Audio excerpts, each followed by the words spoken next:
Hey folks, good morning and welcome back to Mark Kelly Farm. We've got so many new subscribers lately, we just blown up over the last few weeks, that I wanted to do kind of a farm tour and bring everybody to speed on what we have going on around here and what we do. So without further ado, let's get to going.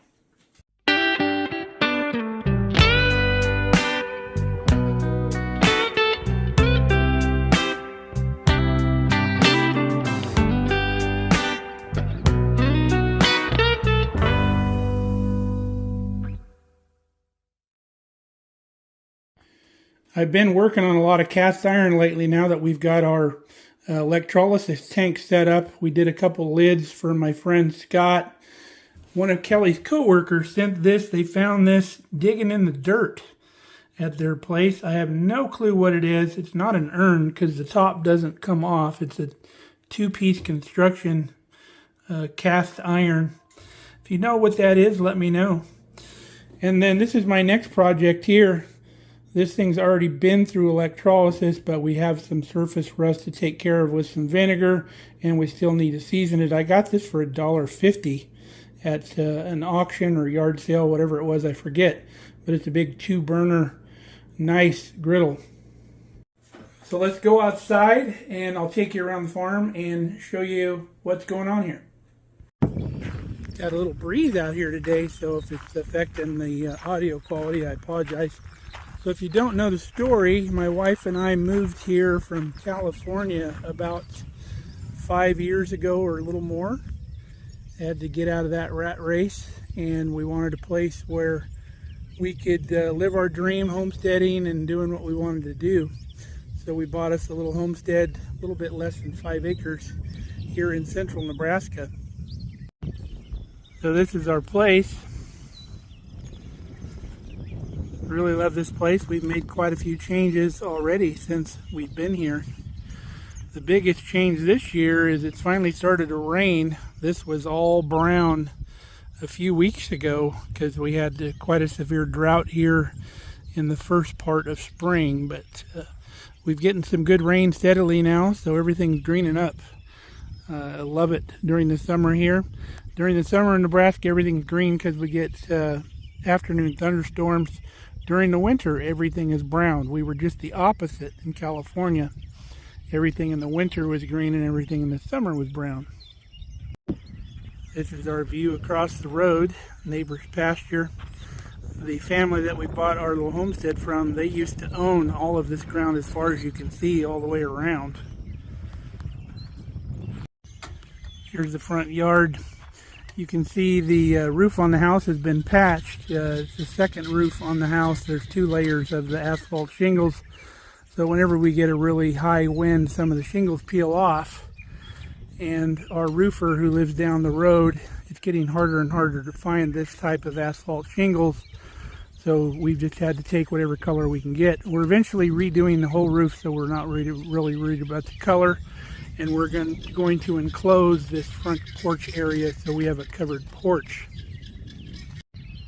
Now that's our gazebo made out of a grain bin. That grain bin used to be over here where the chicken coop is now. It was on the end of the shop. Kelly designed that chicken coop, wrote it all up on paper, and then we built it. She knew exactly what she wanted. We got a shop with the property and a big Quonset here. This Quonset used to hold grain back in the day. It was bought on a government program to allow farmers to store their grain or their corn. So this whole thing used to be full of corn, but now it stores our boat, our camper, tractors and such. You can see my pickups in there because we had thunderstorms last night and you don't want to have your vehicle out in the hail.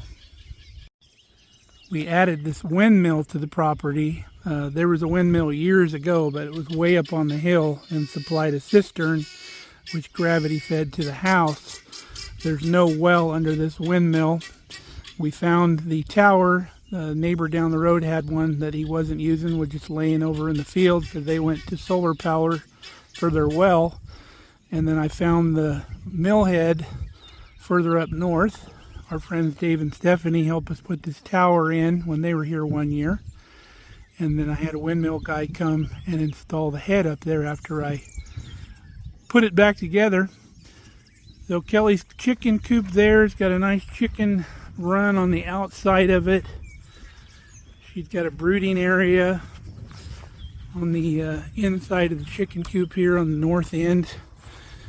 And then she's got a separate little pen here on the end for a kind of a, what you call it, when you keep animals apart, kind of segregate them. So if you get new birds or whatever, you can put them in here, keep them segregated from the rest of your birds. Quarantine coop, I guess. And then there's a door that goes in there into the brooding area too. So when your chicks get bigger, you can let them out. And then this is the big area for the chickens, and that's their main part of their coop in there. We built all this. We used an old tree out of the yard for a perch in here inside the coop, and it also supports the middle of the chicken run out here. The chickens just love it. Kelly's got roses and herbs and stuff out here planted around the chicken coop, and they do really well with that fertilizer. She's got a clematis here that glows clear up over the top and shades the chickens. Now this little building here is our guinea coop. You can see the guineas out here running around in the yard. They eat ticks and all kinds of other bugs. Got an automatic door on here. This is some old tin that we harvested from further west here on the neighbor's property. And then the roof is grain bin sides. And this is our fruit orchard here that we've put together. We've got drip lines going down through here to water our fruit trees. Very hard to get fruit trees established here in Nebraska because the weather gets like 30 below in the winter sometimes. So you've got to find the right fruit trees. And once they do get established, you got to have the perfect year to even get fruit, because like this year, for example, we had very unseasonably warm weather in January, February, and the trees thought it was time to come out of hibernation, and then they budded out and bloomed out, and then we got a freeze. So no fruit this year. Apples are pretty reliable every year, but I don't think we were going to get apples this year because of the conditions we had. But some of our trees are still struggling, but they're hanging on. Here's a little garden shed we recently acquired from our friends Scott and Sam. Still need some exterior work. We've got all the work done inside. All of our garden tools are stored in there for the garden, and it got all the tools out of the shop, so it gives me more room there. Here's our big mulch pile that we build because we use a lot of mulch in the garden. Here's the southern area of the property here. Now, I recently dug out this pond, and I know if you're a regular on the channel, I told you I was going to show you that project, but sometimes I just get busy doing stuff and don't want to mess with the filming portion. My friend Scott let me borrow a skid steer. We pushed that out and built just a small dam there.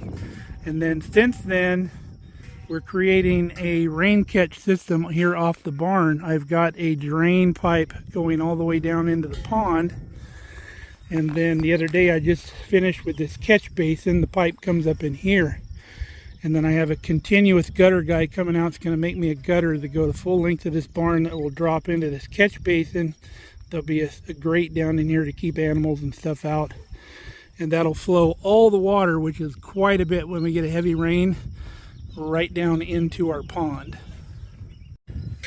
There's a little hay rake that I got from a friend of mine, Dave, and we refurbished that. So I've got that, so like when we come out here when the grass gets really tall, we're getting ready to do now, we brush hog all this, and then I can rake it into windrows with the hay rake and pick it up, and we put it on our mulch pile to get more mulch. This is an old flare box wagon that the neighbor gave me that I refurbished and turned it into a parade wagon. I opened up the back here and put benches in here for people to sit. And we pull this behind the little farmall cub that you see in our intro videos that my granddaughter Ramona drives around. Here's our two beehives here. colonies. They do really well here in Nebraska. There's not as much pest pressure here in Nebraska as there is in California. I kept bees in California, but the mites and the hive beetles were crazy out there. Really don't have that problem here. Haven't had a problem at all. These hives have done fine. They overwinter well. I take the top feeder boxes off in the winter, and then this cover goes over the top of the hives with just a hole for them to escape if they need to, but it keeps the wind and a lot of the snow and stuff off of the hive boxes. This giant tree down here on the south end of the property, that's an apple tree. There's actually a small one next to it. Get a ton of apples off of that tree. And in the tree I have our propane tank wind chime that I made. Made it out of 100-pound propane tanks I got for $1 each at an auction. But I really enjoy the sound out here when I'm working in the garden. Got a little bench here that I can sit out here and look at my work at the end of the day and relax. This is our potato patch here. Looking real nice this year. This is the first year we planted potatoes out here. My cousin always planted potatoes, but they've since stopped doing it. So I've got this patch in. And then next to it here is our asparagus. From here down is our new patch that we planted. This is an existing patch here that was already here. So next year we'll be able to harvest out of that patch, and then we're going to continue this patch on, redo this patch, bring it out away from the garden fence a little bit, so we have a little more room to get the mower on the other side. But that's looking real good. We've harvested a ton of asparagus out of here this year. So here's our garden patch. It's about 60 by 40, I believe. We've got all underground drip system that comes off of here. So it's all irrigated during the summer. You can see we put lots of mulch down. Got a new patch of raspberries over here. But the garden's just about all planted out. We have a couple more rows where we can put a few more things. Probably kind of throw in some more onions. But all the tomatoes and everything are looking good. We love this old wash sink we got out here in the garden that we got from our friends Scott and Sam. In fact, that's how we kind of met them, as we went and bought that on the marketplace. But we wash all our veggies and stuff out here when we harvest in the garden. Explain our fencing to you here. This is our deer fence. We haven't had a bit of problem with deer here in 5 years. The deer, this 4-foot panel here, they can hop right over like it's nothing, but I put these flags up on pieces that I made to sit on top of the T-posts, and they're out kind of at a 45-degree angle, so that messes with the deer's depth perception, and if they have to wonder about anything, they won't do it. They're very skittish, so it's a good way to keep deer out and keep having from building like an 8-foot fence out here. Kelly has elderberry planted all along the lawn here on the side. I call this the lawn. It's basically mowed weeds. She's got huckleberry here planted around the hydrant. Elderberry clear down through there. This was an old fan that I found buried in the weeds out here. I put it back together. All it had was the fan blades laying out in the weeds. I built a stand for it to put it out here at the garden.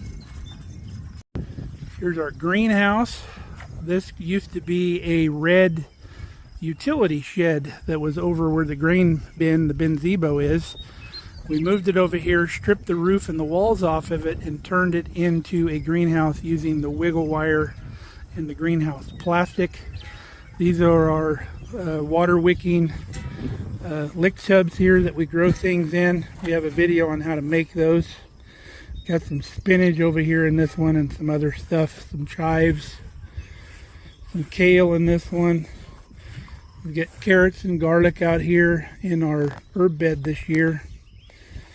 And then we just put in our blackberries this last year. There's irrigation down in here. We teed off of the orchard line and came across. That line also waters the grapes and everything around the chicken coop.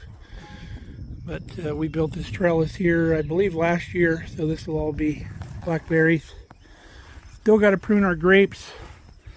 Got to figure out which canes are good, which are not, and then we'll prune them out, and then we'll tie everything back up where it needs to go. Still have to convert this tub into one of these tubs. How these work is you just fill water through this little pipe here, and there's a little reservoir in the bottom that this dirt inside wicks that water up slowly.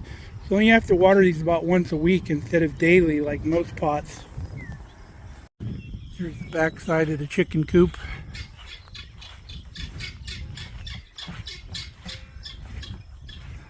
A new sign says keep gate closed no matter what the chickens tell you. Real nice bunch of girls. We get lots of eggs from them. I'll show you the inside. The girls running around in here. Lots of different varieties. We've got Americanas, Silver Lace Wyandottes, Barred Rocks, Lavender Orpingtons, Chocolate Orpington. A few others that are probably in the coop laying right now. We have like 18 birds, I think. Kelly found a ton of this border brick here, and she's going to use that along over here with the grapes, and that's all below the grapes. That's all chocolate mint, so she's going to use that as a nice border there that we can create a nice mow area against that. Here's a hackberry tree here that sprouted up. I'm just going to let grow. It'll provide a little afternoon shade for the greenhouse. This is something that I bought at an auction for dirt cheap, and then I made the weather vane portion on the bottom of it, so it's a pheasant, and it tells you the wind direction. Here's the inside of our greenhouse. We still have a few things in here that need to be planted out, but this is where we keep all of our seed starting and stuff, supplies and stuff like that, and baskets for picking vegetables, things like that. We have a heater, a little electric heater down here that's thermostatically controlled that comes on when it gets below 32 degrees. It won't keep up with like our crazy low temps, but we don't have anything in here at that time. Now we also have an exhaust fan that kicks on when it gets into up to 88 degrees in here. And these vents up here in the peak, these open automatically. They're heat activated, so the fan that kicks on draws cool air from that vent, and there's one on each side up here. There's a video way back in the day here on the farm building this greenhouse. If you're interested in that, look in the playlist. Recently found this spare propane tank. It's about 300 gallons. We put it up here above the shop, and this is a spare propane tank for running the emergency generator. We used to run it on just the small like camping cylinder propane tanks, but that will really only go overnight. With this setup here, we can go over a month running propane generator full-time, but if we needed to run on generator, we obviously wouldn't run it full-time. Just long enough to run the well and cool everything off in the freezers, and then shut her back off. Kelly's got some flowers planted around here. Look at our beautiful rhubarb. This is the workshop where all the magic happens out here. It's a bit messy right now because of all the projects I've had going on. But next few days we're going to get in here. Mainly flat surfaces. If you've ever had a shop, you know flat surfaces, just get stuff put on them. So my old workbench is covered. We got to put all this stuff away. But spent a lot of time out here. Built this wood stove myself. Got the side-by-side parked in here now. But we have lots of fun out here. Got old Red parked in the yard. We got that for Kelly for yard art. She wanted like an old red pickup for the yard. And when we went out to get it, after looking it over, this thing is absolutely complete. Can probably get this thing running in 10 or 15 minutes, which is pretty wild. Of course, it would need some brake work, but I actually want to get this thing running, which Kelly's not too excited about because she wanted the yard art. She wants it down in there, put flowers and stuff in the back. But we have some other ideas for that, and she's cutting me some slack for wanting to get this thing running. Kelly found an old nest box here. She hung on the end of the chicken coop. She plants flowers in there. She hasn't got that done yet. This year she got the barrel done. But she'll get that done soon. This is an old buck saw that I got at an auction. You can see the numbers written on it. But this goes on a belt drive to a tractor with a belt drive, and we have a John Deere B with a belt drive on it. So you lay a log on this table, and then you get your saw buzzing, and you slide your log out, and then you push your table and saw your log. Basically for cutting firewood, not like lumber or anything like that. Up closer shot to the Benzebo. We spend lots of time in there. I got my barbecue in the back. Lots of lawn to mow. We mow here around the house, and we mow these lower areas down here with our mower all back around by the apple trees and around the garden. Takes about 3 hours, about every 2 to 3 days, depending on how much rain we get. Kelly just got a couple green stalks for kind of a potager garden here next to the back door for herbs and stuff like that. She's got some strawberries planted in there. This is one of the roses that came with the property. We call it the Hallie Rose. The last owner of this property, his mom, she took this rose wherever she moved, and we got a bunch of it out front also. And then there's also a rose from the other side of the family. Literally every plant on this property has a story, and it was good to hear a lot of the history. But that's the Hallie Rose right there. And then got part of the old clothesline out here. The other part's still over there on the other side of the fence. Used to run right here next to the propane tank. But when we moved here, we had all these wind chimes hanging in the trailer. I needed to find something to do with them so we could unload the trailer. So I found this old clothesline with all the holes here, and I hung them out here temporarily, and I kind of liked it. So this is our wind chime little tree out here next to our 1,000-gallon propane tank that supplies the house. It takes about 300 gallons a year to run what we do here in the house with the furnace and the stove and all that. Oh, and I should mention the pipes on this wind chime here.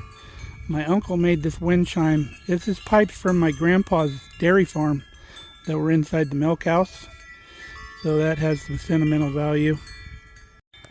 And this old bell up here we use for a recall bell. If I'm out around the property or something and Kelly needs me, she'll come out and ring this bell, and I'll know she needs me to come up to the house. And I can do the same thing, like when supper's ready, she's out doing whatever. I'll ring that, let her know supper's ready. This was my dad's old bell years ago. It got broke during our previous move. One of these arms broke off.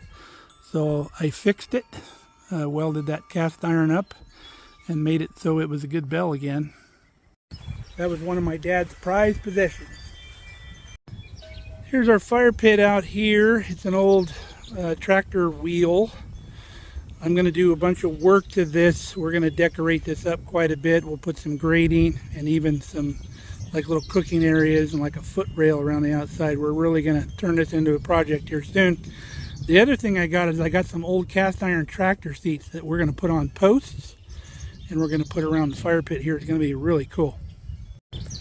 Now this is my favorite place to sit. This swing we brought from California. This used to be a glider swing on the floor, and I turned it into a porch swing out in California.